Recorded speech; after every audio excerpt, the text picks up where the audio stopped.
فَأَسْقِطْ عَلَيْنَا كِسَفًا مِّنَ السَّمَاءِ، اس آسمان کو توڑ کے کچھ حصہ ذرا ہمارے اوپر گرا دو اے شعیب پیغمبر، اگر تمہارا گیان سچ ہے، ان کنت من الصادقین، اگر تم سچے ہو۔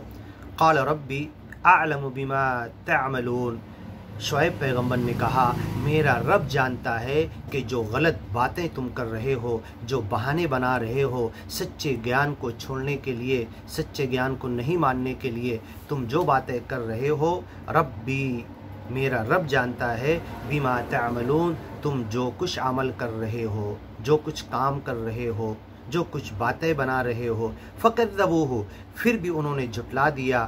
فَأَخَذَهُمُ الْعَذَابُ، تو انہیں عذاب آ کر پکڑ لیا۔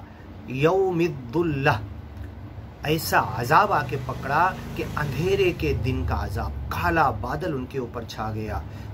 انہو کان عذاب یوم عظیم، وہ بہت بڑے دن کا عذاب تھا۔ ان فی ذلک لآیہ، شعیب علیہ السلام کی قوم میں شعیب علیہ السلام نے کیسے گیان کی باتیں انہیں سمجھائی، کیسے انہیں حق کی طرف لانے کی کوشش کی، اس کے اندر تمہارے لیے نشانیاں ہیں۔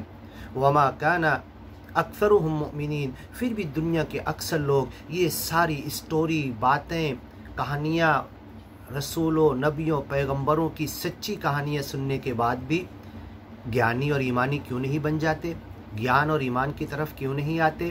وَإِنَّ رَبَّكَ لَهُوَ الْعَزِيزُ الرَّحِيمُ، سن لو ابھی بھی تم گیان اور ایمان کی طرف آ سکتے ہو، میرا رب بڑی عزت والا ہے اور بہت رحم کرنے والا ہے۔